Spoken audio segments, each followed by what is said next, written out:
మన ప్రభు అయిన యేసుక్రీస్తు నామంలో అందరికీ శుభములు. దేవుని దీవెనలండి. మనము ఈ దినమున మరి ప్రభు మనతో మాట్లాడుతున్న వాక్యము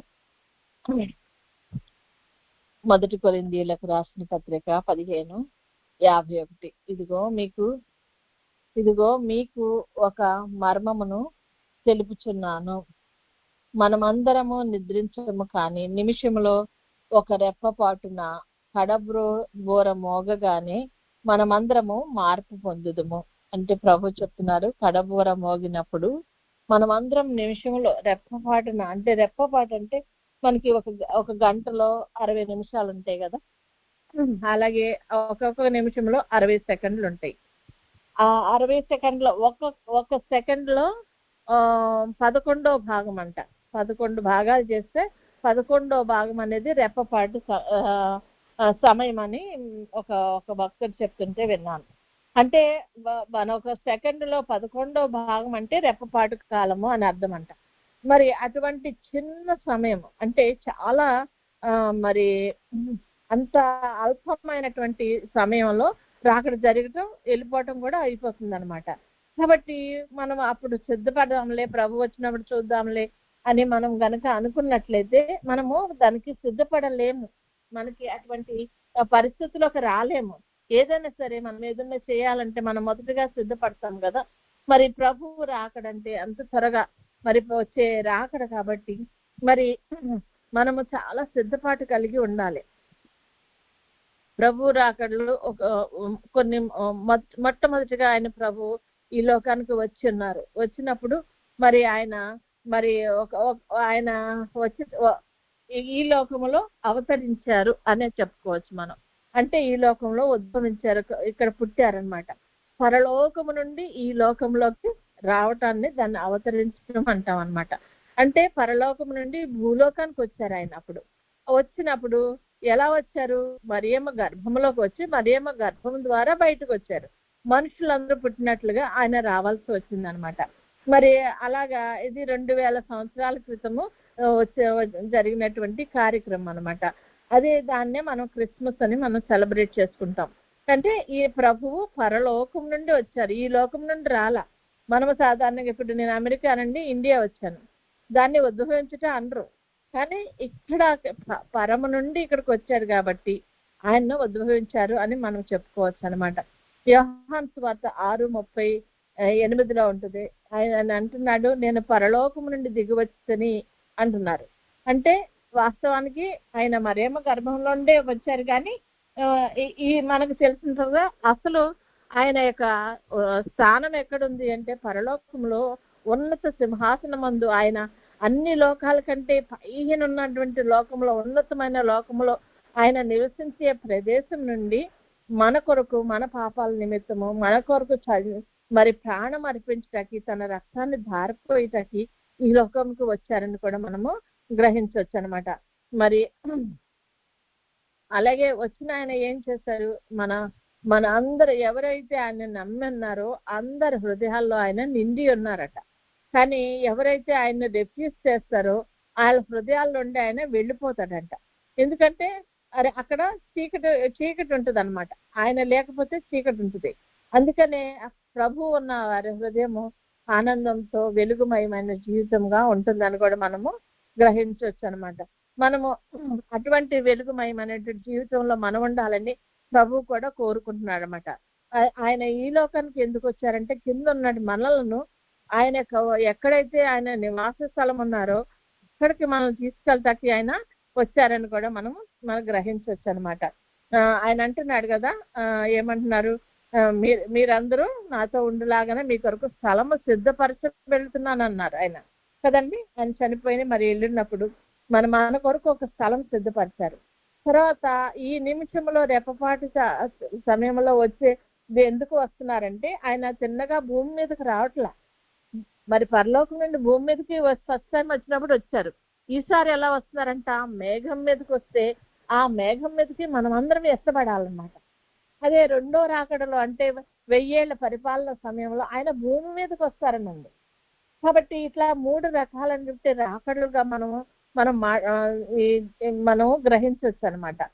కాబట్టి నేనుండే స్థలంలోనే మిమ్మల్ని కూడా ఉండేలాగా మిమ్మల్ని తీసుకెళ్తానని కూడా ప్రభు మనకు వాగ్దానం చేశారు.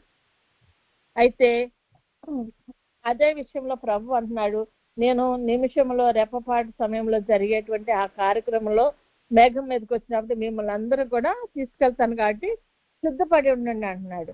ఇప్పుడు మా నాన్నగారు వస్తున్నారు అనుకోండి, నాన్న నేను బయటకు తీసుకెళ్తాను సిద్ధంగా ఉండండి అని చెప్పారనుకోండి, మరి ఆయనకి సమయం లేదు, ఆఫీస్ నుండి వస్తున్నారు అనుకోండి, మనం సిద్ధంగా ఉండి బయట నుంచి ఉంటాం ఆయన వచ్చే వరకు కదా, గబుక్కుని ఎక్కించుకుని వెళ్ళిపోతారు. అలాగే ఈ ప్రభు రాకడ కూడా ఉంటది. ప్రభు మేఘం మీదకి వచ్చినప్పుడు వెంటనే సిద్ధపడి ఉన్న వాళ్ళందరూ పైకి వెళ్ళిపోతారు, కింద కూడా కొంతమంది మిగిలి ఉంటారు. కానీ మొట్టమొదట వెళ్ళిపోయిన వారందరూ కూడా నూరంతుల పంటగా ఫలించిన వారిగా ఉంటారన్నమాట. నూరంతులు ఇంకా దాంట్లో ఎటువంటి తుప్పు కానీ ఎటువంటి చెత్త కానీ మరి ఊక కానీ అట్లాంటివి ఏమి ఉండవు అనమాట. ప్రతి గింజ ఫుల్ గా సిద్ధపడి ఉన్న అటువంటి గింజలాగా మనము అక్కడికి వెళ్తాం అనమాట. కాబట్టి అక్కడ ఉన్నప్పుడు మనకి 7 ఏండ్ల పెండ్లి విందు జరుగుతుందని కూడా మనం వింటున్నాము. 7 ఏండ్ల పెండ్లి విందులో సంఘం ఎత్తబడిన తర్వాత మిగిలిన వారు మరి ఇక్కడ జరిగేటువంటి కింద భూమి మీద జరిగేటువంటి ఆ 7 ఏండ్ల శ్రమ కాలంలో వారు శ్రమను అనుభవిస్తారు. అలాగని వారు దేవుణ్ణి విడిచిన వారు కాదు, కానీ వారు అంతగా సిద్ధపడలేకపోయిన వారు అనమాట. ఇప్పుడు బుద్ధి గల కనికలు బుద్ధి లేని కనికలని మనం ఇప్పుడు చెప్పుకుంటాం కదా. అంటే వాళ్ళు సిద్ధపడ్డారు, వీళ్ళు సిద్ధపడ్డారు, కాకపోతే లాస్ట్ మినిట్స్ లో వాళ్ళ దీపాలు ఆరిపోయే స్థితి వస్తుందన్న సంగతి వాళ్ళు ముందు గ్రహించలేకపోయారు. బుద్ధిగల కనికలు గ్రహించారు కాబట్టి ఎక్స్ట్రా నూనెని తీసుకెళ్లారు. ఒకవేళ ఆయన ఆలస్యమైనా సరే నేను సిద్ధంగా ఉంటానని ఆ ఉద్దేశంతో వాళ్ళు సిద్ధపడి వెళ్ళినట్టుగా మనము ఇక్కడ చూడొచ్చు అనమాట. కాబట్టి ఇప్పుడు మేము చెప్పాలంటే కొన్ని సంఘాల్లో మరణాత అని చెప్పుకుంటాం. మరణాత అంటే ఏంటి? ప్రభు దానికి 3 అర్థాలు ఉన్నాయంట. ప్రభు వచ్చి ఉన్నారు, ప్రభు వస్తున్నాడు, ప్రభు అని యేసు రమ్ము అని 3 అర్థాలు ఉంటాయంట. ప్రభు ఆల్రెడీ వచ్చేస్తున్నారు ఫస్ట్ రాకడలో, తర్వాత ప్రభు వచ్చుచున్నారు అంటే మేఘం మీదకి వస్తున్నారు, తర్వాత మళ్ళీ ప్రభా రా, మేము త్వరగా రా అని 7 ఏండ్ల శ్రమలో ఉన్న వాళ్ళందరూ మొత్తుకుంటారంట. ప్రభా త్వరగా రా, ఈ శ్రమను మేము భరించలేకపోతున్నాం అని కూడా చెప్పుకుంటారట. కాబట్టి ఈ 3 అర్థాలు ఉన్నాయి ఇందులో ఒకే ఒక మాటలో. దాన్ని సాధారణంగా అలా చెప్పుకోవటం వల్ల మనం ప్రతిదినం కూడా ఆయన వస్తున్నారు అని అటువంటి ఆతృతతో ఎదురు చూడగలిగిన స్థితిలోకి మనం ఎదగలము. దానికి అదే కాకుండా దానికి సిద్ధపడాలి అని కూడా ప్రభు చెప్తున్నారు. సిద్ధం లేకుండా ఉంటే మాత్రం మనం ఆయనతో పాటు ఆ యొక్క 7 ఏండ్ల పెండ్లి విందులో పాల్గొనము. కాబట్టి కింద ఉన్న వారు, శ్రమపడిన వారు, సిద్ధపడిన వారు మరలా ఎత్తబడతారు. అప్పుడు తర్వాత అందరూ కలిసి 1000 ఏండ్ల పరిపాలనలో వస్తారు. తర్వాత పైకి వెళ్ళిపోయి మేఘంలో ఉన్న వాళ్ళు మరలా భూమి మీదకి 1000 ఏండ్ల పరిపాలనలోనే కిందకి వస్తారన్నమాట. వాళ్ళ నూతన యెరూషలేము, సిద్ధపడిన యెరూషలేము పైనుండి రావటం చూస్తున్నాను అని చెప్పారు యోహాను గారు ప్రకటన గ్రంథంలో. అంటే సిద్ధపడిన సంఘము, పూర్తిగా సిద్ధపడిన సంఘం అన్నమాట. కాబట్టి అటువంటి సంఘం యొక్క సిద్ధపాటులో మనం ఉండాలని ప్రభు కోరుకుంటున్నాడు. ప్రభు చెప్తున్నారు, విశ్వాసమందు నిలకడగా ఉండి అంటున్నాడు. అంటే మనల్ని మెలకుగా ఉండమంటున్నాడు. మెలకుగా ఉండి విశ్వాసమందు నిలకడగా ఉండమంటున్నాడు. మనం అంటే మెలుగుగా ఉండటమంటే నిద్రపోవటం, లేకటం ఈ శారీరక సంబంధమైనది కాదు, ఆత్మీయ సంబంధమైన మెలకువ. మనం ఆత్మలో సిద్ధపడగలిగి ఉండాలి. ఎందుకంటే ప్రభు వచ్చిన ఈ నిమిషంలో వస్తే నేను ఎగ్గరగలనా? ప్రభు దగ్గరకు వచ్చి నాయన నన్ను సిద్ధపరచు, నాయన నన్ను కడుగు, నన్ను పవిత్రపరచు ప్రభా, నన్ను ఏ విధంగానే సరే నన్ను నీ రాకడలో నేను ఎత్తబడాలి ప్రభా అని ప్రతి నిమిషం కూడా అదే ఆలోచనతో పెండ్లి కుమార్తె సంఘం ఉంటుందంట. అందుకని ప్రభువు నిమిషము వాళ్ళని శుద్ధి చేస్తూ పరిశుద్ధపరిచి ఆయన రూపంలోనికి వచ్చే వరకు మనల్ని శుద్ధి చేస్తూనే ఉంటారంట. కాబట్టి మనం విసుకకుండా ఆయన దగ్గర పాప క్షమాపణ మనం చెప్పుకున్నట్లయితే ఆయన ఖచ్చితంగా మనల్ని పరిశుద్ధపరిచే దేవుడై ఉన్నాడు. ఆయన తప్ప మనల్ని పరిశుద్ధపరచగలిగిన వారు ఎవరూ లేరు. మనం చేస్తే చిన్న కార్యాలు ఏమైనా చేస్తామేమో, కానీ మన తలంపులు ఏదైనా వచ్చిందనుకోండి, ప్రభా కడుగు, నాయన ఇదేదో చెడ్డ వస్తుంది ప్రభా, దాన్ని కంట్రోల్ చేసుకోగలిగిన స్థితికి కూడా మనం వస్తామన్నమాట. అటువంటి చెడ్డ తలంపులు రాకుండా కంట్రోల్ చేసుకోగలము. అలాగే ఎదుటి వారి గురించి చెడుగా ఆలోచించకుండా కంట్రోల్ చేసుకోగలము. మరి ఎదుటి వాళ్ళని దూషణ మాటలు మాట్లాడకుండా మనం కంట్రోల్ చేసుకోగలము. అదే మరి ఏదన్నా టీవీల్లో వాటిలో ఏదన్నా వస్తుంది అనుకోండి, అది చెడుని చూడకుండా మనం కంట్రోల్ చేసుకోగలము. చెడు వినకుండా కూడా కంట్రోల్ అలాగా ప్రతి విషయంలో కూడా మనలను మనము కంట్రోల్ ఎలా చేసుకున్నామంటే పరిశుద్ధాత్మ యొక్క సహాయం చేతనే, ఆయన స్వాధీనంలో మనం ఉన్నప్పుడే ఈ కార్యాలన్నీ మనం చేయగలము. కాబట్టి దేవుడు అంటున్నాడు, మనల్ని సిద్ధపడమంటున్నాడు. సిద్ధపడండి, మెలకుగా ఉండండి, విశ్వాసం అందు నిలకడగా ఉండండి. ఎందుకంటే విశ్వాసానికి గొప్ప పరీక్ష వచ్చే సమయం ఇది. ఈ సమయంలో దుష్టుడు మరి 24/7 పనిచేసే ఆ దుష్టుడు ఏం చేస్తాడు, ఎవరు విశ్వాసంలోకి ముందుకు వెళ్తున్నారో వాళ్ళకి ఏ విధంగా వాళ్ళని డిస్ట్రాక్ట్ చేయాలా, ఏ విధంగా వాళ్ళని పడేయాలా విశ్వాసంలో ఉండి అని వాడు ఎదురు చూస్తూ ఉన్నటువంటి ఆ దుష్టుడు అన్నమాట.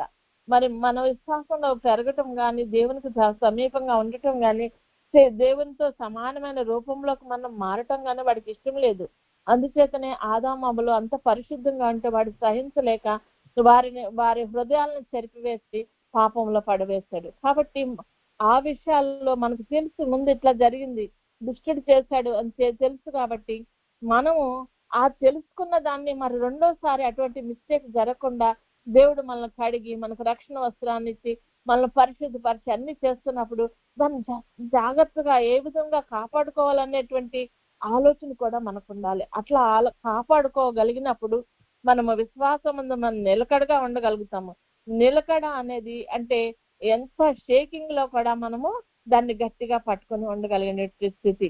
ఆయన యొక్క పరిశుద్ధ పాదాలను గట్టిగా పట్టుకొని మరి ఎటువంటి పరిస్థితిలో వాడు మనల్ని ఊపేసినా జల్లెడిలో వేసి చెల్లించినా కూడా మనము స్థిరంగా ప్రభునందు నిలబడగలిగినటువంటి స్థితి. ఇదిగో ప్రభు వస్తాడు, వచ్చే వరకు నేను ఎట్లా ఉండాలి, నా పరిశుద్ధతను కాపాడుకోవాలి, నా రక్షణ వస్త్రాన్ని కాపాడుకోవాలి, ఆయన రాగానే నేను ఆయన సన్నిధానానికి నేను ఎగిరి వెళ్ళగలగాలి అనేటువంటి స్థిరమైనటువంటి విశ్వాసంలో మనం ఉండాలని కూడా ప్రభు చెప్తున్నాడు. అదే సమయంలో పౌరుషం ఉండమంటున్నాడు. అంటే ఏ పాపం కూడా చేయకుండా, ఎవరు కూడా నేను ఏళ్ళెత్తి చూపించకుండా ఇదిగో నువ్వు తప్పు చేశావు అని దుష్టుడు మనల్ని అనకుండా పౌరుషంగా వాడతామంటే నేను చేయను, నేను ఎప్పుడు చేయను, నేను ఎప్పుడో మానేస్తాను, నా దేవుడు నా పాపాలని అడిగేశాడు, నా పాపాలను పరిశుద్ధపరిచేశాడు దేవుడు, మా దేవుడు. నువ్వెవరు నా మీద దోషం చేయటానికి, నిన్ను సరి చేసుకో అని వాడితో మనం ఎదురు చెప్పగలిగేటువంటి స్థితిలో మనం ఉండాలన్నమాట. వాటికి పౌరుషం ఉండాలి మనకి. నేను ఇది చేయను, నేను దేవుని బిడ్డని, ఆయన లక్షణాలు నాలో ఉండాలా అనేటువంటి పౌరుషం కూడా మనకు ఉండాల. అలా ఉన్నప్పుడు ప్రభునందు మనము బలవంతులై ఉంటామని కూడా ప్రభు వాక్యం చెప్తుంది. అంటే అలా బలవంతులై ఉండాలంటే మనము ఈ కార్యాలన్నీ కూడా చేసుకోవాలా. అలా చేసినప్పుడే మనము పరిశుద్ధంగా ఉండగలుగుతాం అన్నమాట. మరి అలాగే మొదటి పేతురు గ్రంథము 1:12 ఉంటుంది, పరలోకం నుండి పంపబడిన పరిశుద్ధ ఆత్మ వలన మీకు సువార్త ప్రకటించిన వారి ద్వారా మీకిప్పుడు తెలుపబడిన ఈ సంగతుల విషయమై తమ కొరకు కాదు గాని మీ కొరకే తాము పరిచర్య చేసిన సంగతి వారికి బయలుపరచబడెను. దేవదూతలు ఈ కార్యములను తొంగి చూడగోరుచున్నారంట. అంటే పరలోకము నుండి పంపబడినటువంటి మరి పరిశుద్ధాత్మ వలన, అంటే మనకి బోధకుల్ని దేవుడు పంపిస్తున్నాడు. పరలోకం నుండి వచ్చినటువంటి ఆ పరిశుద్ధాత్మ బోధకులను సిద్ధపరిచి మన కొరకు వారి ద్వారా మనకు ఇస్తున్నటువంటి ఈ యొక్క సువార్త వారి కోసం కాదు, వారికి ఆల్రెడీ బయలుపరిచాడు. కానీ వారి ద్వారా మన వరకు వస్తుందంటే మన కొరకు ఈ వాక్యం ఇవ్వబడింది అని మనం గ్రహించగలిగిన స్థితిలో మనం ఉండాలని ప్రభు కోరుకుంటున్నాడు. అలా ఉన్నప్పుడు దేవదూతలంటే ప్రతి కార్యాన్ని కూడా పైనుండి తొంగి చూస్తూ ఉంటారంట. ఎప్పుడు ఈ విశ్వాసంలో బలంగా ఉందా, పడిపోతుందా, వీక్ ఉందా, ఒకవేళ దేవుని వైపు చూస్తుందేమో ఆయన కరెక్ట్ గా ప్రభు వైపు చూస్తే గబుక్కుని వెళ్ళి మనం సాయం చేయాలా అనే ఉద్దేశంలో వాళ్ళు ఎల్లప్పుడూ పైనుండి తొంగి చూస్తూనే ఉంటారట మనల్ని. అంటే దేవతలు మనం చేసే ప్రతి కార్యమును కూడా గ్రహిస్తూ ఉంటారంట, ఒక పుస్తకంలో రాస్తూ ఉంటారట మన కార్యాలు. మనం చేసిన ఈ కార్యాలే మన మీద ఎగైనెస్ట్ గా తీర్పులో మన మీదకి వచ్చే అవకాశం కూడా ఉందని కూడా మనం గ్రహించవచ్చు అనమాట. అలాగే కాబట్టి 13వ వచనంలో ఉంటుంది, కాబట్టి మీ మనసులు అను నడుము కట్టుకొని నిబ్బరమైన బుద్ధి గలవారై యేసుక్రీస్తు ప్రత్యక్షమైనప్పుడు మీకు తేబడు కృప విషయమై సంపూర్ణ నిరీక్షణ కలిగి ఉండండి. అంటే మన నడుము అనేటువంటి నడుమును కట్టుకొని నిబ్బరమైన బుద్ధిని ఉండమంటున్నాడు. మన మనసు అనేటువంటి నడుము కట్టుకోమంటున్నాడు. మన మనసులను కట్టుకొని మన చాలా గట్టిగా మనము ధైర్యంగా ఉండి మన మనసులో మన స్వాధీనంలో ఉంచుకొని మనము నిబ్బరం అంటే భయం లేనటువంటి బుద్ధి కలిగిన వారి మీదగా నా ప్రభు ఉన్నాడు అనే నిరీక్షణలో మనం ఎదురు చూడాలని ప్రభు కోరుకుంటున్నాడు. అప్పుడు యేసయ్య ప్రత్యక్షమైనప్పుడు మనకు కృప తేబడుతుందట. సంపూర్ణ నిరీక్షణ కలిగి ఉండమంటున్నాడు. దాని విషయమే ఆయన ఇచ్చేటువంటి ఆ కృప మన వరకు తేబడినటువంటి ఆ కృప విషయము సంపూర్ణ నిరీక్షణ. ఇప్పుడు మన కంటికి కనిపించడం అక్కర్లేదు. నిరీక్షణ అనేది ఎదురుకుండా ఉన్న వాటి గురించి కాదు, రాబోయే విషయంలో మనం జరగబోయే వాటి విషయంలో నిరీక్షణ కలిగి ఉంటాం. చూస్తున్న దాని విషయం మనం నిరీక్షణ కలిగి ఉండలేం కదా, అది నిరీక్షణ అవ్వదు. నిరీక్షణ అంటే మనం చూడని సంగతుల విషయమే. ప్రభువు చేసేటువంటి ఆ యొక్క కృప మనలో మన కొరకు సంపాదించినటువంటి ఆ కృపను మనము చూడగలిగేటువంటి స్థితిలో ఉండగలుగుటకు సంపూర్ణమైన నిరీక్షణ మనం ఉండాలి అని చెప్తున్నాడు. అంటే మనం ఉన్నటువంటి విశ్వాసం నుండి జారిపోకుండా మంచి నిరీక్షణ కలిగిన వారమే ఉండాలి.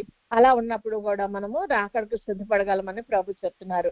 అలాగే 2 కొరింథీయులు 5:10 అంటాడు, ఎందుకనగా తాను జరిగించిన క్రియల చొప్పున అవి మంచివైనను సరే చెడ్డవైనను సరే దేహముతో జరిగించిన వాటి ఫలము ప్రతివాడును పొందినట్లు మనమందరము క్రీస్తు న్యాయపీఠం ఎదుట ప్రత్యక్షము కావాలను. అంటే మనమందరం కూడా మనం మంచి చేసామా మంచి వస్తుంది, చెడు చేసామా చెడు వస్తుంది.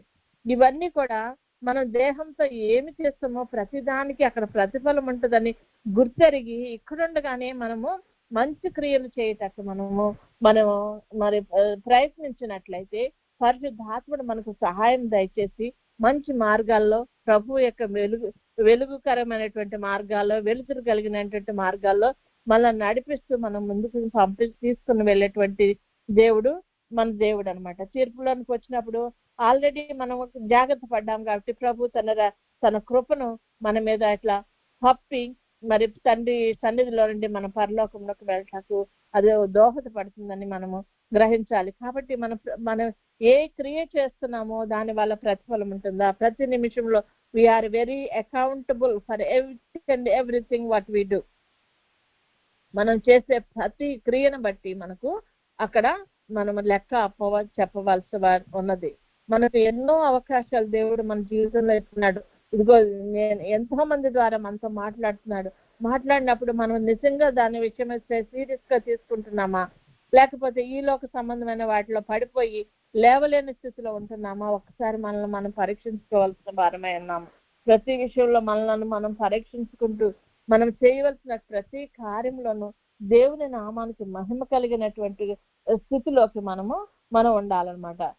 ఇప్పుడు మనం సిద్ధపడినట్లయితే తీర్పు గురించి మనం భయపడాల్సిన అవసరం లేదు. అందుచేత మనకు సమయం ఉండగానే దేవుడు మనకు సమయం ఇచ్చినప్పుడే ఆ సమయాన్ని వ్యర్థం చేసుకోకుండా జ్ఞానము కలిగి మనము రాకడకు సిద్ధపడమని దేవుడు చెప్తున్నాడు. కాబట్టి ప్రతి నిమిషము ప్రభా నాలో ఏమన్నా తప్పు ఉందా నాయన, నీకు ఆయాస్కరమైన మార్గం ఉందా నాలో, నాన్న నన్ను సరిచేయి ప్రభా, నన్ను దిద్దు ప్రభా అని మనం అట్లా ప్రార్థన చేసినట్లయితే దావీదు మహారాజు చేసినట్లు ప్రభు మనకు ప్రార్థన ఆలకించే తండ్రి.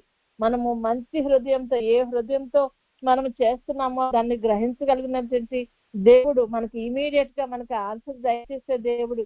మీరు అడుగుడి మీకు ఇస్తానంటున్నాడు. కాబట్టి ఆయన చేసిన వాగ్దానాన్ని బట్టైనా మనము ఆయన సన్నిధిగా మనం అడుగుదాము. అలా అడిగి ఆయన దగ్గర సిద్ధపడి మనము ముందుకు వెళ్ళాలని కూడా దేవుడు కోరుకుంటున్నాడు. మొదటి తెస్సలోనీయులకు రాసిన పత్రిక 5:6 ఉంటుంది, కావున ఇతరుల వలె నిద్రపోక మెలకుగా ఉండి మత్తులము కాకయుందుము, మరి నిద్రపోవటం అంటే ఆత్మలో నిద్ర అన్నమాట. ఈ లోక సంబంధమైన వాటిలన్నిటిలో నిండిపోయి మనము ఆత్మకు అసలు ప్రాధాన్యత ఇవ్వలేని స్థితిలో అది అది మత్తు కలిగి ఉన్నామన్నమాట. కాబట్టి అటువంటి విషయాల్లో మనం చాలా జాగ్రత్తగా ఉండాలని చెప్తున్నాడు. అలాగే రోమాలకు రాసిన పత్రిక 13:11 మరియు మీరు కాలం నెరిగి నిద్ర మేలుకొని వేళ అయినదని తెలుసుకొని అలాగ చేయడి. కాలం నెరగమంటున్నాడు. కాలం ఎట్లా ఎరగాలండి? మనకు మత్తయి సువార్త 24వ అధ్యాయంలో అన్ని చెప్పాడు. నేను వచ్చే ముందు ఎలా ఉంటది అని. అవన్నీ ఇప్పుడు మనం జరుగుతున్నాయి అన్న ఏంటి ఎంత ఆశ్చర్యకరంగా జరుగుతున్నాయి. అయ్య బాబు ఏంటి ఇట్లా అయిందా, అయ్య బాబు ఎట్లా అయిందా, మొన్న హైదరాబాద్ లో ఏదో బస్ కాలిందని, ఇంకెక్కడో బస్ కాలిపోయిందని, ఫ్లైట్లు పడిపోతున్నాయని, భూకంపాలు వస్తున్నాయని, సునామీలు వస్తున్నాయని, ఇవన్నీ కూడా రాకడకు ముందు వచ్చేటువంటి సూచనలని ప్రభు క్లియర్ గా మనకు చెప్పాడు. కాబట్టి మనం ఆ కాలాన్ని ఎరిగి నిద్ర మేలుకొని వేళ అయిందని తెలుసుకోవాలి. ఇదిగో వచ్చేస్తున్నాడు ప్రభు. కానీ ఇప్పుడైనా మనం త్వరపడకపోతే ఇంతగా ప్రభు ప్రయాసపడి మనకు చేసిందంతా కూడా వ్యర్థమైపోతుంది. మన జీవితమే నాశనం అయ్యి మరి నరకంలోకి వెళ్ళేటువంటి పరిస్థితి వస్తుంది. ప్రభుకి ఏమీ నష్టం కాదు. మన మీద ప్రేమ కలిగి ఉన్నాడు కాబట్టి ప్రభు మనము నరకంలోకి వెళ్లకుండా ఉండాలని ఆయన ఎంతగానో ప్రయత్నిస్తున్నప్పుడు మనం మన బాధ్యతగా మన ఆత్మలను కాపాడుకోవాల్సిన వారమే ఉన్నాం. కాబట్టి ప్రభుకు మనం సమర్పించేసుకునే స్థితిలో మనం ఉండాలి. అలాగే మార్కు సువార్త 13:33 జాగ్రత్త పడుడి అంటున్నాడు. ఏం చేస్తున్నామో జాగ్రత్త పడాలి, ఏం చూస్తున్నామో జాగ్రత్త పడాలి, ఏమి వింటున్నామో జాగ్రత్త పడాలి, ఏమి మాట్లాడుతున్నామో మనము జాగ్రత్త పడాలి. ఎందుకంటే మనము గ్రహించకపోవచ్చు, మనుషులు చూడకపోవచ్చు, కానీ అంతరంగాన్ని చూసే దేవుడు ఉన్నాడు. అదేవిధంగా దేవదూతలు కూడా పైనుండి మనం ఏం చేస్తున్నామో చూస్తూ మరి ఆయన పుస్తకంలో రాసుకుంటారట. కాబట్టి మనం జాగ్రత్త పడమంటున్నాడు దేవుడు. అదే సమయంలో మనం మెలకుగా ఉండి ప్రార్థన చేయడి అంటున్నాడు. ఆ కాలం ఎప్పుడు వచ్చినా మీకు తెలియదు. ఏ నిమిషంలో రెప్పపాటు మీకు తెలియదు. కాలము సమయం వచ్చిందని మనం గ్రహిస్తున్నా కూడా ఆ నిమిషంలో రెప్పపాటున మనం కనుక మార్పు పొంది మనం ప్రభు దగ్గరికి మనం కనుక వెళ్ళలేకపోయినట్లయితే ఇక్కడ విడిచిపెట్టబడతాము. కాబట్టి ఆ గడియ అది ఎప్పుడు వస్తుందో మీకు తెలియదు కనుక మెలకుగా ఉండి ప్రార్థన చేయడం అంటున్నాడు. ప్రభువుకు సమీపంగా ఉండమంటున్నాడు. ప్రతి నిమిషము ప్రార్థన చేస్తూ మన ఆత్మలను బలపరుచుకుంటూ మన ఆత్మలను ఆయన యొక్క ఆత్మ చేత నింపుకుంటూ మనము ఆయన రూపంలోకి మారగలిగే ఆ స్థితి కొరకు ఎదురు చూడమంటున్నాడు. దాని కొరకు ప్రయాసపడమంటున్నాడు దేవుడు. ఈ లోకంలో ఉన్నది ఏది కూడా మనతో రాదు, మన క్రియలు మాత్రమే వస్తాయి అని బైబిల్ క్లియర్ గా చెప్పబడింది. కాబట్టి మరి మనం చాలా సిద్ధపాటు కలిగి ఉండాలి. అలాగే మత్తయి సువార్త 24:27 మెరుపు తూర్పున పుట్టి పడమటి వరకు ఎలాగో కనపడునో అలాగే మనిషి కుమారుడి రాకడ కూడా ఉంటుంది అంటున్నాడు. అంటే నిమిషంలో ఎట్లా మెరుపు వచ్చినప్పుడు ఏమవుతుందండి, ఇలా చూసే లోపల నిమిషంలో మాయమైపోతుంది. అలాగా ఉంటుంది రాకడని కూడా చెప్తున్నాడు. అలాగే మత్తయి 24:44 మీరు అనుకొనని గడియలో మనిషి కుమారుడు వచ్చిన గనుక మీరును సిద్ధముగా ఉండడి అంటున్నాడు. మనం అనుకోనని గడియల్లో వస్తారంట ప్రభు. కాబట్టి ఇప్పుడు వస్తాడులే అంటే ప్రభు చెప్తున్నాడు, నాకు కూడా తెలియదు, తండ్రికి మాత్రమే తెలుసు అని ఆయనే చెప్తున్నప్పుడు మనుషులు మాత్రం మనం ఎంత అల్పమైనటువంటి మనిషి జీవితంలో మనకి ఆ దేవుని యొక్క సంకల్పం మనకు గ్రహించలేని స్థితిలో ఉంటాం కదా. అందుచేత దేవుడు మరింతగా మనల్ని మెలకుగా ఉండమంటున్నాడు. మెలకుగా ఉండి ప్రార్థన చేయమంటున్నాడు. విశ్వాసం అందు నిలకడగా ఉండమంటున్నాడు. పౌరుషం కలిగి ఉండమంటున్నాడు. దేవుడు నేను క్రైస్తవురాల్ని అని పౌరుషంగా ఎప్పుడు చెప్పుకుంటామండి? క్రీస్తుని పోలి మనం నడుచుకున్నప్పుడు, ఇదిగో నా తండ్రి పోలికలు నాలో ఉన్నాయి అని చెప్పుకున్నప్పుడు మనం పౌరుషంగా మనం మాట్లాడగలం, నిలబడగలము కదా. అలా ఉన్నప్పుడే మనకు కూడా దేవుడు బలాన్ని కూడా మనకు అనుగ్రహిస్తాడు. అట్టి ధన్యతలో మనము, మన బిడ్డలు, మన కుటుంబాలు మరి ప్రభువులో నిలబడి మెలకుగా ఉండి ఆయన రాక కొరకు ఎదురు చూస్తూనే మంచి నిరీక్షణ కలగారు వారే మనం ఎదురు చూసే స్థితిని దేవుడు మనకు, మన బిడ్డలకు, మన కుటుంబాలకు దయచేయను గాక. గాడ్ బ్లెస్ యు ఆల్ అండి. Have a blessed day. Praise the lord.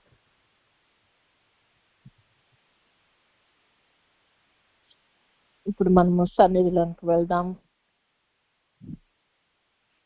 దేవాది దేవుడు, రాజాది రాజు, సర్వశక్తి గల తండ్రి, మన ఎదుట ఉన్నారని మనము గ్రహించుకుని మనము మనోనిదానము కలిగిన వారమై ప్రభు సన్నిధిలో ఆయన మీద దృష్టి నిలుపుకుందాం.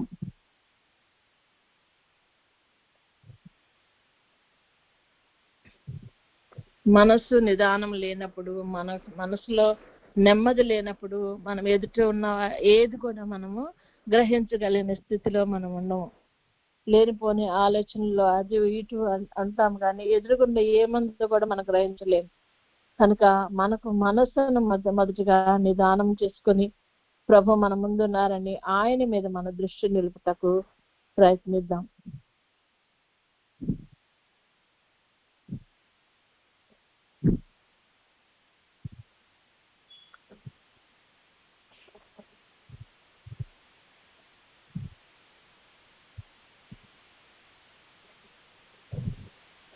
ఈ కొద్ది క్రమాన్ని మనం అనుదినము మన జీవితాల్లో మనము ప్రాక్టీస్ చేసుకున్నట్లయితే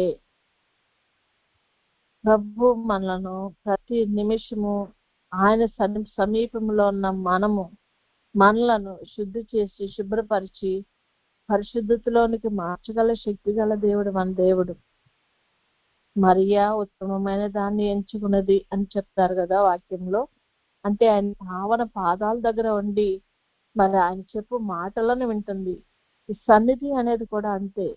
మనం ఆయన పాదాల దగ్గర ఉండి ఆయన మనతో ఏమి చెప్పబోతున్నారో, ఏమి ఆయన సంకల్పాన్ని మాకు ఏ విధంగా తెలియపరచబడుతున్నారో అనేది మనము వినగలము. అదే కాకుండా ఆయన సజీవుడు కాబట్టి ఆయన్ని కన్నులారా చూడగలిగిన స్థితికి మనము ఎదగగలము. ఇప్పుడు ఒకసారి సూర్యుడు మధ్యాకాశంలోకి వచ్చినప్పుడు ఇలా కన్నులైతే మనం చూడగలమా అండి? చూడలేము. ఈ ఆయన కలుగు చేసిన సూర్యుడినే చూడలేనప్పుడు ఆయన యొక్క దివ్య మహిమను మనం అంతకంటే చూడలేని స్థితిలో ఉంటాం. కాబట్టి ఆయన మహిమలోనికి మనం మార్చబడాలంటే క్రమక్రమంగా ఆయన వెలుగులో మనల్ని కొంచెం పెరుగుతూ ఇప్పుడున్న ఈ లైట్ ఉంది అనుకోండి, కొంచెం చిన్న లైట్ లో ఉన్న వాళ్ళం కొంచెం లైట్ వచ్చింది అనుకోండి, ఇమీడియట్ గా మన కళ్ళు బయర్లు గమ్మేసినట్టు ఉంటుంది. దానికంటే ఇంకా బ్రైట్ లైట్ వచ్చింది అనుకోండి, ఇంకా అట్లా ఉంటుంది. కానీ అక్కడే వెలుగులో ఉన్నట్లయితే అది మన కన్నులకు అలవాటు అవుతుంది. కాబట్టి ప్రభువును చూడగలిగిన స్థితిలోకి మనం ఎదగగలము. ఎప్పుడంటే మనం ప్రభు సన్నిధిలో క్రమముగా కనపడుచు ఆయన సన్నిధిలో నిలబడినట్లయితే ఆయన మహిమను చూడగలిగిన స్థితిని దేవుడు మనకు దయచేయగలడు. కనుక కొద్దిసేపు మౌనంగా ఉండి ఆయన సన్నిధిలో ఉందాం.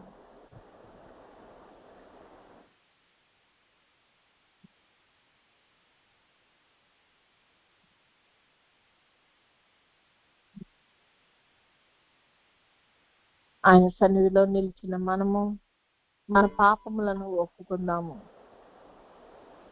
ఎన్నోసార్లు ఎన్నో విధాలుగా ఊహలోనో తలంపులోనో లేకపోతే ఎదుటి వారిని చూసి మనసులో అనుకోవటం ద్వారానో ఏదో రకంగా ఒక పాపంలో పడిపోతూ ఉంటాం మనుషులం. కాబట్టి మన మానవ శరీర బలహీనతలను బట్టి ఎన్నో పాపాల్లో పడిపోతూ ఉంటాం. దేవుడు చెప్పిన కార్యము చేయకుండా ఉండటం కూడా ఒక పాపమే అంట. సమూయేలు గారు అనుకుంటా అంటారు, నేను మీ గురించి ప్రార్థన చేయకుండా ఉండటం వల్ల పాపం చేసిన వాడిని అవుతానంటాడు. అంటే ఎవరి గురించి అయినా సరే ఆయన ప్రార్థన చేస్తాడు. అంటే అలాగా మనము దేవుడు చెప్పిన పని, ఆయనకి ఇవ్వబడిన పనిని ఆయన చేయకపోతే అది పాపం అవుతుంది అంటున్నాడు. అంటే మనకు కూడా దేవుడు కొన్ని కార్యాలు చెప్తున్నాడు, కొన్ని పనులు చెప్తున్నాడు. ఆయన చెప్పిన పనిని మనం చేయకుండా వల్ల అది కూడా పాపమే. కాబట్టి ప్రతి విషయంలోనూ ప్రభు దగ్గర పాపాలను ఒప్పుకుందాం. అదే కాకుండా ఆయన సన్నిధిలో నిలబడిన మనము ఆయన సన్నిధిలో రహస్య పాపములు కనపడుతుంది అంట. రహస్యంగా మనుషులకు తెలియదు కదా, అలా కదా ఎలా కదా అనుకుంటే ఆయన సన్నిధిలో ఉండగానే అవన్నీ కూడా ఎట్లాగా క్లియర్ గా అంతటి వెలుగుమయమైనటువంటి జీవితం ఆయన సన్నిధి. కాబట్టి మనం ప్రతీది ఒప్పుకుందాం. మనకు తెలియదు, ఒక్కోసారి అది పాపం అని తెలియకుండా కూడా కొన్నిసార్లు పాపం చేస్తూ ఉంటాము. కానీ పిల్లలు అంతే కదా, ఏదన్నా చెప్పినప్పుడు వాళ్ళకి తెలియదు, వాళ్ళు తప్పు అని తెలియకుండా కొన్ని పాపాలు చేస్తారు. వాళ్ళని మనం సరి చేసుకుంటాం. అదేవిధంగా మన ప్రభు సన్నిధిలో ఉన్నప్పుడు మన ప్రభు మనకు చూపిస్తారు మన పాపములు. కాబట్టి ప్రతి పాపము నాయన నాకు తెలీదు, నాకు చూపించండి, నా పాపాలను క్షమించండి అని ప్రభు సన్నిధిలో పాప క్షమాపణ నిమిత్తము ప్రార్థించుకుందాం.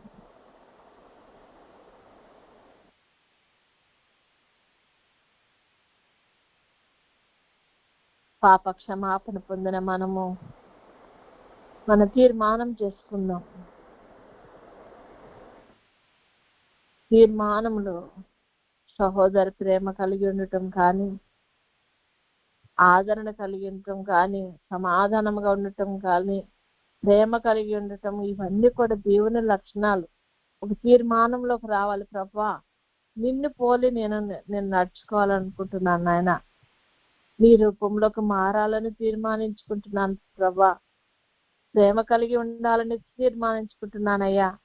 ఎందుకంటే ఈ దినాలు ప్రేమలు చల్లారే దినాలు నాయన. ప్రభా, మేమందరం ఏక మనసుతో ఉండాలంటే దుష్టుడు ఒక్కొక్కరిని విడదీస్తూ నాయన మా కుటుంబాలను చెదరగొడుతున్నాడయ్యా. మేము నీ రూపంలోకి మారాలంటే నాయనా ప్రభా నిన్ను పోలి నడుచుకునే స్థితిని నేను కలిగి ఉండాలని తీర్మానించుకుంటుండగా నా ప్రభా నాకు సహాయం దయచేయండి అని ప్రభుని వేడుకుందాం.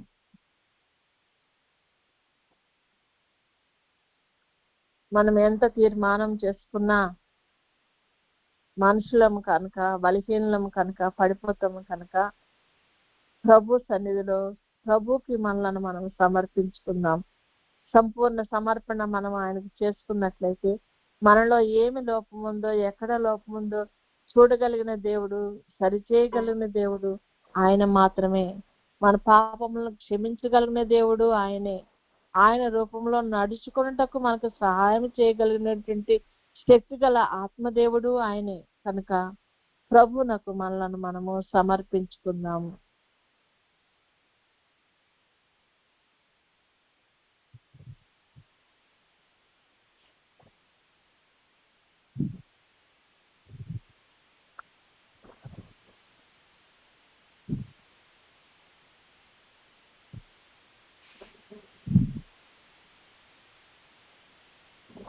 సమర్పించుకున్న మనము ప్రభుని వేడుకుందాము.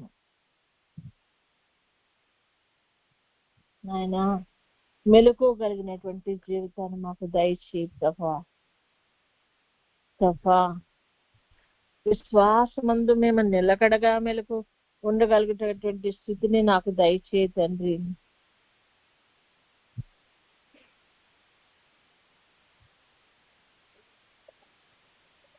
నాయన, నీ బిడ్డగా, నీ పౌరుషం కలిగినటువంటి బిడ్డగా జీవించగలుగుటకు నాయన నాకు సహాయం దయచేయండి నాయన. నీ యందు ప్రభా మేము బలవంతులముగా ఉండగలిగే స్థితిని మాకు దయచేయి ప్రభా.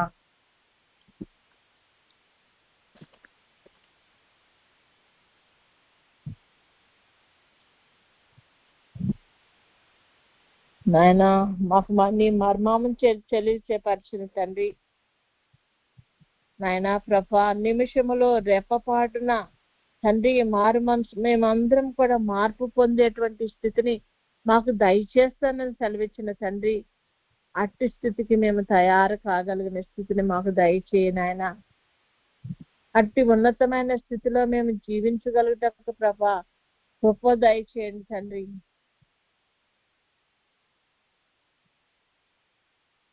నాయన, నువ్వు త్వరగా వస్తున్నావు ప్రభా, త్వరగా వస్తున్నావు నాయన. మేఘాసీనుడివై నా ప్రభా నా తండ్రి నాయన, మేఘాన్ని ధరించుకుని మేఘాల్లోకి వస్తున్నామని ప్రభా మేము వింటున్నాము, గ్రహిస్తున్నాము, కానీ నాయన మేము త్వరపడలేకపోతున్నామయ్యా. కనికరించి తండ్రి. లోతు మరి నాయన తన బిడ్డలు, తన కుటుంబము, తన భార్య నాయన త్వరపడలేకపోతున్నారని వారి మీద కనికరపడ్డావట నా తండ్రి. వారిని చేయి పట్టుకుని నాయన ఆ యొక్క నశించిపోయే ఆ యొక్క మరి నాయన ప్రభా సొదొమ గొమొర్రాల మధ్య నుండి బయటికి తీసుకొని వచ్చావని ప్రభా మేము వింటున్నామయ్యా. రాకడకు సిద్ధపడలేని స్థితిలో ఉన్న మమ్మలను మా మీద కనికరం చూపు రాజా. వింటున్నాం ప్రభా, తెలుస్తుంది ప్రభా వస్తున్నావని. కానీ ఈ మానవ బలహీనతలను బట్టి నాయన మేము సిద్ధపడలేకపోతున్నామయ్యా. మమ్మల్ని మేము ఈ లోకం నుండి వేరుపరచుకునలేకపోతున్నామయ్యా. కనికరించి నాయన మమ్మలను ప్రభా ఈ యొక్క నశించిపోయి ఈ లోకములోండి నాయన ప్రభా వేరుపరచుటకు ప్రభా నాయన నీవే మమ్మల్ని చేయి పట్టుకుని నాయన నీ రాకడకు ప్రభా సిద్ధపడే స్థితిలోకి మేము రాగలుగుతాకు నాయన కృపను కనపరచండి తండ్రి అని ప్రభుని వేడుకుందాం.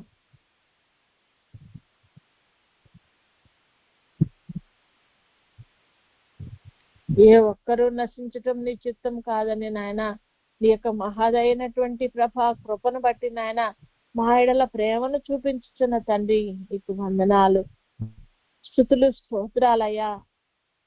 మేము ఏ పాటి వారం నాయన, దుమ్ము ధూళి వంటి వారం ప్రభా, అయినప్పటికీ మా ఎడల నువ్వు కృపను కనపరుస్తున్నామయ్యా. ఎన్నో మారులు నిలబడుతున్నాము, పడిపోతున్నామయ్యా.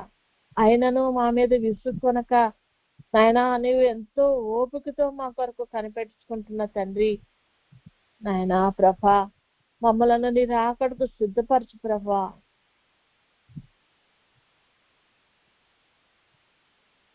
నీవు మాకు ఇచ్చిన ఈ రక్షణ వస్త్రాన్ని కాపాడుకుంటూ కాల్సిన బలమును ఆత్మ నిగ్రహాన్ని ప్రభా మాకు దయచేయి తండ్రి అని ప్రభు సన్నిధిలో వేడుకున్నాం.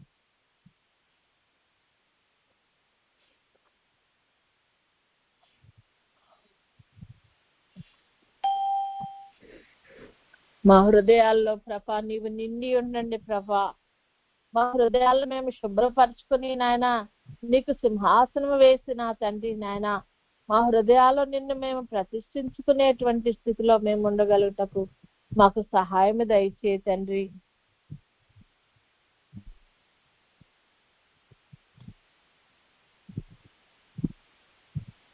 మీరున్న చోటునే మేము కూడా ఉండులాగా నాయన అట్టి ధన్యకరమైనటువంటి అంతస్తును మాకు దయచేయి తండ్రి. నీతో పాటు నీ సింహాసనం మీద కూర్చుండి పెట్టుకునే స్థితిని ప్రభా జయించిన వారికి ఇస్తా ఉన్నావు కనుక ఈ లోకంలో ఉన్న దాన్ని జయించటకు ప్రభా మాకు సహాయం దయచేయండి ప్రభా. మేము బలహీనమని నీకు తెలుసు ప్రభా. నీ బలాన్ని మాకు ధరింపచేయి రాజా అని ప్రభుని వేడుకుందాం.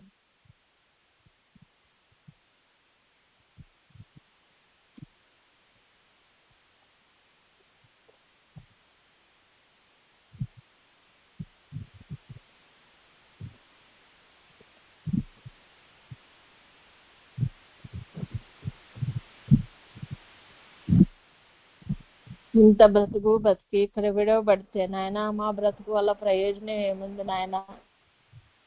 నీవు మమ్మల్ని ఈ లోకంలో నిర్మించటకు ఒక ప్రణాళికను చేసుకున్నావు ప్రభా. దాని ప్రకారం మమ్మల్ని నడిపించాలని మాకు ప్రభా నా తండ్రి స్వాతంత్రాన్ని ఇచ్చి మరి ప్రభా నాయన ఈ లోకంలో పెట్టి ఉంటే మాకు ఇచ్చిన స్వాతంత్రాన్ని మేము దుర్వినియోగం చేసుకుంటున్నాం ప్రభా. మమ్మల్ని క్షమించి నాయన ప్రభా నా తండ్రి నీవు ఇచ్చిన స్వాతంత్రంతో నాయన నీ వైపు అడుగులు వేస్తున్నా ప్రభా నా తండ్రి నీ సంకల్పాన్ని నెరవేర్చగలిగిన స్థితిలో మేము ఉండినట్లు మా ఎడల నీ కృపను కనపరచు తండ్రి అని ప్రభుని వేడుకున్నాం. సమయం కొద్దిగా ఉందని కూడా గ్రహిస్తున్నామయ్యా. మా హృదయాల్లో ప్రభా నా తండ్రి యొక్క పరిశుద్ధాత్మ యొక్క భయమును పుట్టించండి నాయన. నాయన త్వరపడాలనేటువంటి ఆ ఆలోచన మాకు హృదయాల్లో కలుగు చేయి తండ్రి.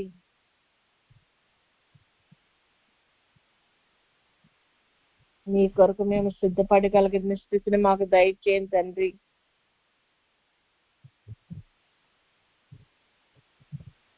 మా సిద్ధులలో ఎక్స్ట్రా నూనెని కూడా సిద్ధపరచుకుని నాయన నీవు ఎప్పుడు వచ్చినప్పటికీ నా తండ్రి నేను సిద్ధముగా ఉండగలిగినటువంటి ఆ నిరీక్షణ కలిగినటువంటి ఆ స్థితికి మమ్మల్ని సిద్ధపరచు ప్రభా అని ప్రభుని వేడుకుందాం.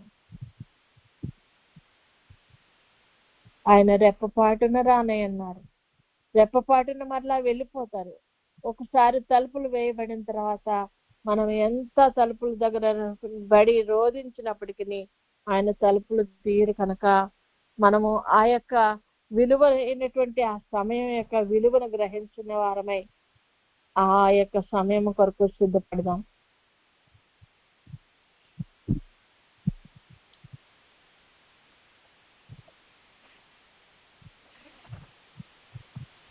ప్రభుని వేడుకున్న మనము ప్రభునకు కృతజ్ఞతాస్తుతులు చెల్లించుదాం.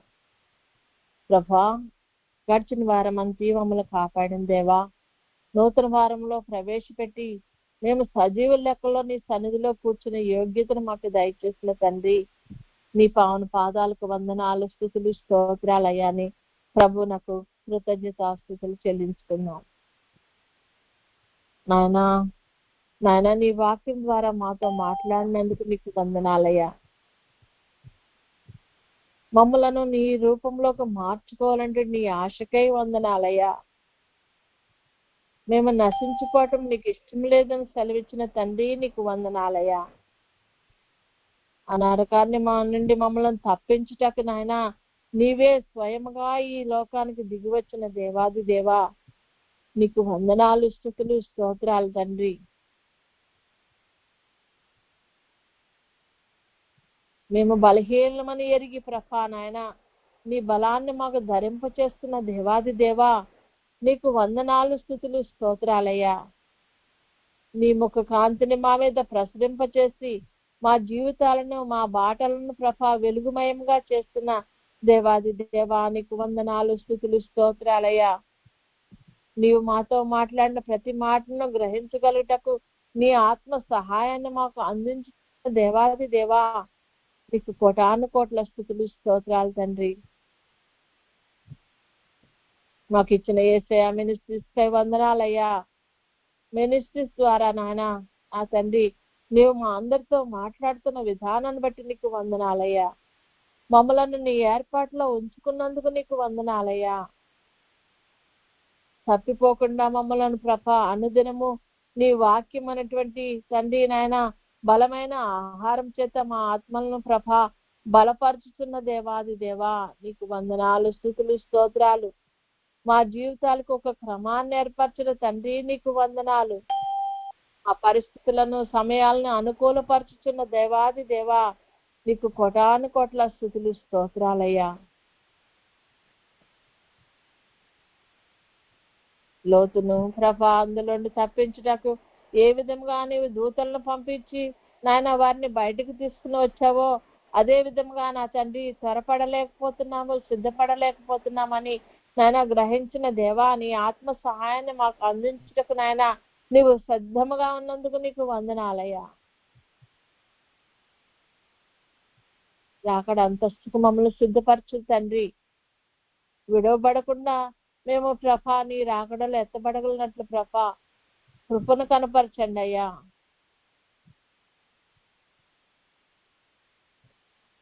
నూరంతల పంటగా మమ్మలను ఫలింప చేసే దేవాది దేవా, నీకు వందనాలు, స్తుతులు, స్తోత్రాలయ్యా.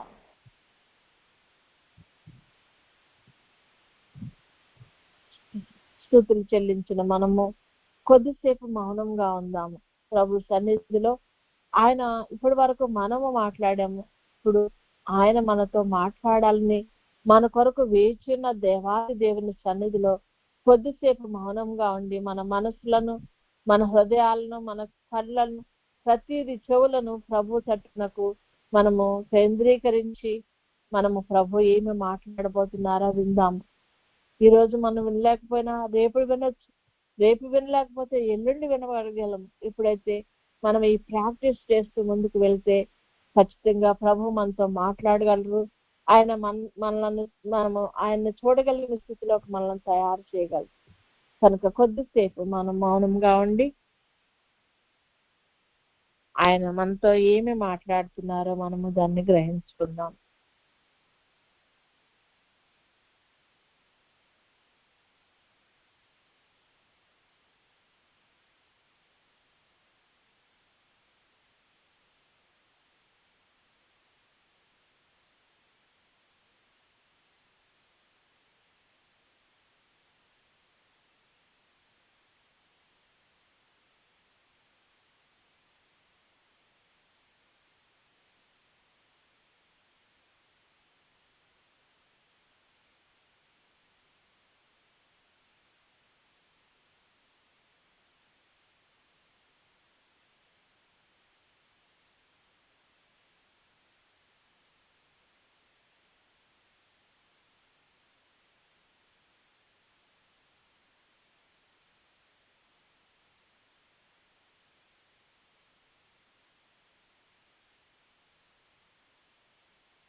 వందనములు నీకు